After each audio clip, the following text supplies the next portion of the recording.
Hi viewers, வணக்கம். நான் தான் தூயவன். நான் இப்போ ஒரு புதுசான யூடியூப் சேனல் ஆரம்பிக்க போகிறேன். அதோட பேர் தூயவன் அட் த மூவி ரிவ்யூவர். அந்த சேனல் உங்களுக்கு பிடிக்கும்னு நினைக்கிறேன். இந்த வீடியோ தான் அந்த சேனலோட ஃபர்ஸ்ட் வீடியோ. இந்த வருஷத்துலேருந்து ஸ்டார்ட் பண்ணலான்னு இருக்கேன். ஸோ ஒரு வருஷம் ஆரம்பிக்குதுன்னா அது எப்போவுமே நம்ம ஃபீல் குட்டாக எடுத்துகிட்டு போகணும். அது குட் வைப்போடு எடுத்துகிட்டு போகும்போது தான் நம்மளுக்கு ஒரு டச், ஒரு ஃபீல், அந்த எல்லாமே அந்த சினிமாங்கிறதுக்குள்ளே அடங்கி நம்மளே அப்படியே கூப்பிட்டு போவோம். அதனால் இன்றைக்கி நான் ஒரு feel good movie children's of heaven. இந்த படம் ஆன்லைன் பார்த்தீங்கன்னா அலி, ஃப்ரஸா, அவனோட தங்கச்சி, சின்ன பாப்பா, அப்பா, அம்மா, இந்த 5 பேர் சுற்றி, அப்புறம் ஒரு பேர் ஆஃப் ஷூ, வெறும் ஒரு பேர் ஆஃப் ஷூ. அந்த ஒரு பேர் ஆஃப் ஷூக்காக மொத்த ஸ்டோரியோட கோருமே அதுக்குள்ளே தான் அடங்கியிருக்கும். அந்த ஸ்டோரியை எப்படி எடுத்துகிட்டு போயிருப்பாங்கன்னா, அந்த டைரக்டர் சும்மா அந்த ஹார்ட் டச்சிங்காக இருக்கும். அந்த ஒரு ஷூ வாங்குறதுக்காக அவங்களுக்கு அது கூட காசு கிடைக்காது. அவங்களுக்கு இல்லை, அவங்க ப்ராவர்ட்டினால ரொம்ப அவங்களுக்கு ரொம்ப ஒரு ப்ராவர்ட்டி. அவங்களால ரெண்ட் கட்ட முடியல. ஏன் ஈவன் சுகர் டீயில் போட்டு குடிக்க முடியாது, அவ்வளோ ப்ராவர்ட்டி. அப்படி ஒரு நாள் ஜாரா அவங்க அப்பாவுக்கு ஒரு டீ போட்டு தந்துட்டு இருந்தா. என்ன அப்படி அவரோட அப்பா சொல்லுவார், என்ன என் ஜாரா குட்டியோட டீ நல்லா இருக்கும், ஆனால் சக்கரை மட்டும் போட மறந்துடுறா. அப்போ அதுக்கு முந்தின ஷார்ட் ஜாராவோட அப்பா போய் மசூதியிலேருந்து ஒரு பெரிய சுகரை பிளாக் எடுத்து தருவாங்க. அதை உடச்சிட்டு வாங்கன்னு நினைக்கணும். ஜாரா சொல்லுவாங்க, அதான் இவ்வளோ சக்கரை இருக்கே, அதுலேருந்து ஒரு டியூப் எடுத்து போட்டு குடிக்க வேண்டியது தானே. அப்போது அவங்களோட நேர்மை, அந்த வறுமையிலும் இருக்கிற நேர்மையை காமிப்பாங்க. ஜாராவோட அப்பா சொல்லுவார், இல்லைம்மா கண்ணு, இது நம்மளை நம்பி மசூதியில் இருக்கிறவங்க கொடுத்தது, நம்ம அவங்கள ஏமாற்றக்கூடாது அப்படின்னு சொல்லி வெறும் அந்த சக்கரை போடாத டீயே குடிச்சிருவார். இப்போ யோசிச்சு பாருங்க, அவ்வளோ வறுமையில் அந்த மசூதி அதில் இருக்கிற ஆர்கனைசேஷனில் இருக்கிற யாருக்குமே தெரியாது அப்படி அந்த சக்கரை எடுத்து உள்ளே போட்டு குடித்தாலும். ஆனால் அவ்வளோ வறுமையில் இருக்கும்போது கூட அப்போ என்ன சொல்லியிருக்காருன்னு பாருங்க. அப்போ கூட இது நம்மளோடது இல்லை, மசூதியில் நம்மளை நம்பி கொடுத்துருக்காங்க, நம்மளோட வேலையை நம்மளை நம்பி கொடுத்துருக்காங்கன்னா நம்ம அதை ப்ராப்பராக செய்யணும், அவ்வளோதான் கைஸ். அப்புறம் இன்னொன்று இந்த இந்த சினிமாவில் ஒரு சீன் இருக்கும். அதில் இந்த அலியோட அப்பாவுக்கு ஒரு இந்த பூச்சிக்கொல்லி மருந்தெல்லாம் தெளிப்பாங்களே, அந்த மிஷின் கிடைக்கும். அதை எடுத்துகிட்டு டவுனுக்கு போய் வேலையே கேட்டிருப்பார். அதில் ஒரு வீட்டில் போய் அலிக்கும் இன்னொரு பையனுக்கும் கொஞ்சம் பேசி ஃப்ரெண்ட் ஆயிடுவாங்க. அப்புறம் அங்கே இருக்கிற தாத்தாவை கூப்பிட்டு வேலைக்கு இருக்கான்னு கேட்க சொல்லுவாங்க, பெரியவங்க இருக்காங்களான்னு. ஆனால் தாத்தாவும் தூங்கிட்டு இருக்காங்கன்னு சொல்லி அந்த சின்ன பையன் சொல்லுவான். அப்புறம் கொஞ்சம் தூரம் போன அலியோட அப்பா கூப்பிடுவார். அப்போ அவன் தண்ணி குடிக்கும்போது தான் அதெல்லாம் கேட்கும் அவனுக்கு, வெள்ளையார் நிற்கிறதுன்னு. அப்புறம் தான் சொல்லுவான் இந்த மாதிரி. அப்புறம் அவங்க அப்பா போகும்போது கொஞ்சம் தூரம் போயிடுவாங்க. கொஞ்சம் ஒரு இப்போ வீடு இங்கே இருக்குன்னா இவ்வளோ தூரம் போயிடுவாங்க. அப்போது அந்த சின்ன பையனோட தாத்தா கூப்பிடுவார் அலியோட அப்பாவை. அந்த மாதிரி வேறு எதுவுமே இல்லை வேலை, இருந்தாலும் பண்ண வச்சு அதை ஒரு குட்,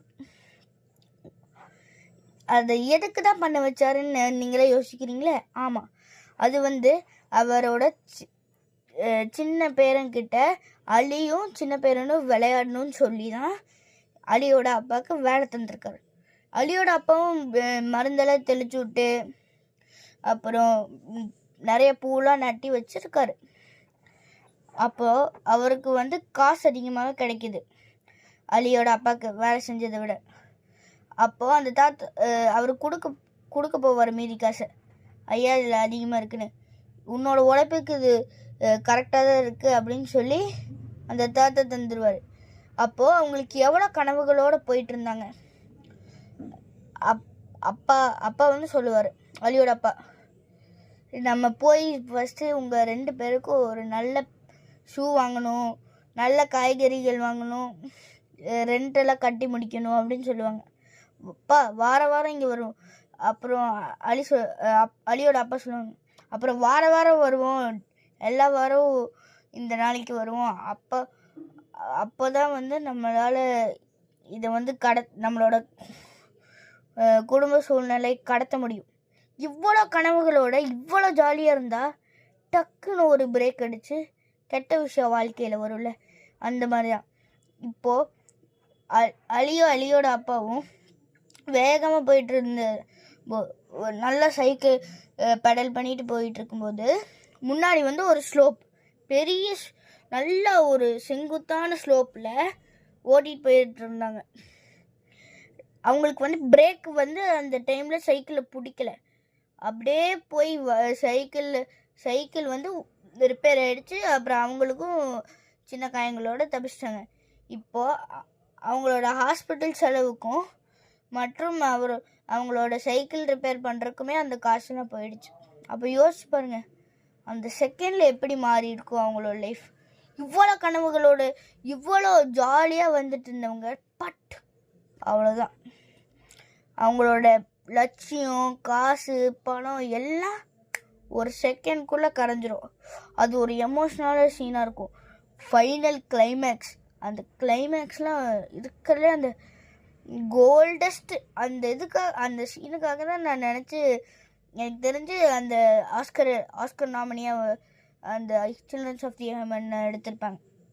அந்த படமே நல்லாயிருக்கும். அந்த லாஸ்ட் கிளைமேக்ஸ் அல்ட்ரா மேரத்தானில் ஓடும்போது அப்போது சொல்லியிருந்தேன்ல, அலியோ இப்போ சொல்கிறேன், மறந்துட்டேன். அப்போ அலி வந்து ஒரு இடத்துல காய்கறி வாங்க போவான். அப்போ வந்து ஒரு கருப்பு பையில தான் அப்பா வந்து தங்கச்சியோட ஜாராவோட ஷூ வந்து இருக்கும், அது பிஞ்சு போயிருக்கும், அதை தைச்சி தந்துருப்பார். அது ஒரு கருப்பு பையில் போட்டுட்டு வந்தனால அங்கே வச்சோன்னே கொஞ்ச நேரத்துக்கு அப்புறம் ஒரு காய்கறி கிடைக்கல, ரவுண்ட் சொல்லுவாங்களே இந்த குப்பையில். அப்போது வரும்போது ஒருத்தர் அதை குப்பைன்னு நினச்சி போட்டுருவார். அலி அந்த சின்ன பையன் வந்து அப்போ என்ன பண்ணுறதுன்னு தெரியாமல் வந்து தங்கச்சிக்கிட்ட சொல்லுவான். இந்த ஒரு ஷூ தொலைஞ்சு போனதுனால மொத்த கதையுமே மாறும். அப்புறம் அப்பா கிட்ட சொல்ல வேண்டாம், என்னை அடிச்சிடுவார். ஆனால் அவர் ஏற்கனவே அடித்தது கூட பிரச்சனை இல்லை, ஆனால் அவர் ஏற்கனவே வந்து வறுமையில் இருக்கார், நம்ம ஏன் இன்னும் அவரை கஷ்டப்படுத்தணும் அப்படின்னு சொல்லுவான் அலி. அதையும் அந்த சின்ன குழந்தை ஜாரா புரிஞ்சுக்கிட்டு எதுவுமே சொல்ல மாட்டான். அப்புறம் அடுத்த நாள்லேருந்து அது வந்து ஜாராவோட ஸ்கூல் டே டு ஆஃப்டர்நூன் மாதிரி இருக்கும். அப்போ தான் கரெக்டாக அலியோட ஸ்கூல் ஆரம்பிக்கும். ஸோ தட் இந்த டைம் இன்டர்வெல்லில் 2 பேரும் ஷூவை எக்ஸ்சேஞ்ச் பண்ணி தான் போகணும். ஃபஸ்ட் நாள் லேட்டாக போவோம், ஹெட் மாஸ்டர் வந்து விட்டுருவார் பார்த்துட்டு. செகண்ட் நாள் லேட்டாக போவோம், ஹெட் மாஸ்டர் விட்டுருவார், ஹெட் மாஸ்டர் பிடிச்சிருவார். தேர்ட் நாளும் லேட்டாக வரக்கூடாதுன்னு சொல்லி சொன்னோன்னே அவருக்கு அழுகு வந்துடும். அப்புறம் இந்த மாதிரி சொல்லுவான். அப்போ தான் இந்த மேரத்தான் பற்றி ஒரு நோட்டீஸ் போர்டில் பிடி சார் போடுவாங்க. அதெல்லாம் கண்டுக்க மாட்டான், கண்டுக்க மாட்டான். அப்புறம் கடைசியாக இன்னொரு நோட்டீஸ் போர்டில் செலெக்ஷன் லிஸ்ட்டில் 3rd ப்ரைஸ் வந்து ஷூ இருக்குன்னு சொல்லுவாங்க, ஸ்னீக்கர் ஷூ. சரி, அப்புறம் டக்குன்னு போய் சேருவான். உங்களுக்கெல்லாம் ஒரு டவுட் இருக்கும், ஏன் ஸ்னீக்கர் ஷூக்காக அவன் போய் கலந்துக்கிறான். ஏன்னா அந்த ஸ்னீக்கர் ஷூ ஜெயிச்சு அது இன்னொரு ஷூ கடையில் வந்து ஒரு சின்ன கிட்ஸ் ஒரு கேர்ள் ஷூவாக மாற்றி ஜாராக்கு தரலான் தான். அப்போது அந்த ஜாராங்கிற அந்த சின்ன குழந்தைக்கு வந்து எவ்வளோ ஜாலியாக இருக்கும். ஆனால் அது சொல்லியிருக்க மாட்டான். அப்போ அது மட்டும் தெரிஞ்சிருந்துச்சுன்னா எவ்வளோ ஜாலியாக இருந்திருக்கும். அப்போ வந்து பிடி சார்கிட்ட போய் கெஞ்சி கேட்பான், சார் என்னை மட்டும் செலக்ட் பண்ணிக்கோங்க சார், நான் காற்றை விட வேகமாக ஓடுவேன்னு. அப்போது அந்த பிடி சார் சொல்லுவார், தம்பி இப்போல்லாம் வரக்கூடாது, செலெக்ஷன் லிஸ்ட்லாம் முடிஞ்சு, இது ஒரு பெரிய ப்ராசஸ் அப்படின்னு சொல்லி, சார் எனக்கு ஒரு ஃபைனல் சான்ஸ் தாங்க சார் ப்ளீஸ் சார் அப்படின்னு சொல்லுவான். அப்போ சாரும் ஃபைனல் ஒரு சான்ஸ் தருவார். அப்போது உண்மையான அவன் காற்றை விட வேகமாக போவான், செம்மையாக ஓடுவான். அதனாலே அவனையும் மேரத்தானில் சேர்த்துப்பாங்க. இப்போ தான் கிளைமேக்ஸ் நடக்குது. இதுக்கு முன்னாடி இவ்வளோ பேக் ஸ்டோரி இருந்திருக்கு. அந்த பேக் ஸ்டோரியில் நம்ம அலி இருப்பாங்களே, இப்போது கிளைமேக்ஸுக்கு வரோம். கிளைமேக்ஸில் லாஸ்ட்டில் தான் ஓடிட்டுருப்பான். அப்புறம் கொஞ்சம் கொஞ்சமாக ஒவ்வொருத்தங்களாக முந்தி 4th பிளேஸ்க்குள்ளே வந்துடுவான். அப்போ 3rd பிளேஸ்க்கு 4th பிளேஸில் இருக்கிறவனை முந்திட்டு போவானா. அப்போ அவன் அந்த இன்னொருத்தன் நான் அவன் பொறாமையில் குறுக்கு வழியில் அலியை தள்ளி விட்டுருவான். அதனால் அலி கீழே விழுந்து ரொம்ப ஒரு மிடில் பிளேஸ்க்கு வந்துடுவான். மறுபடியும் ஓட ஆரம்பிப்பான். ஓடுவான். இந்த வாட்டி அவனுக்கு 3rd பிளேஸ் வரணும் இல்லை, எப்படியாச்சும் இந்த ரேஸை வின் பண்ணிடணும் தான் ஆசை. அதனால் ஓடி கண்ணெல்லாம் கட்ட அவனுக்கு சாப்பாடு இல்லை. அதனால் அப்படியே கண்ணை கட்டிட்டு வரும்போது அவனோட பிடி சாரையும் பிரின்சிபல் ஹெட்மாஸ்டரையும் பார்த்து அவங்க எல்லாருமே சேர் பண்ணுவாங்களா. அதுவே அவனுக்கு ஒரு பூஸ்டப்பாகி ஓடி ஃபினிஷிங் லைனை ஃபஸ்ட்டாக க்ராஸ் பண்ணிடுவான். அதனால் அவனுக்கு ஸ்போர்ட்ஸ் கிட் தந்துடுவாங்க. ஏன்னா first and second prize sports kit, second prize school kit. அதனால் இப்போ அவனுக்கு இப்போ அவன் தான் ரொம்ப வருத்தப்படுவான்.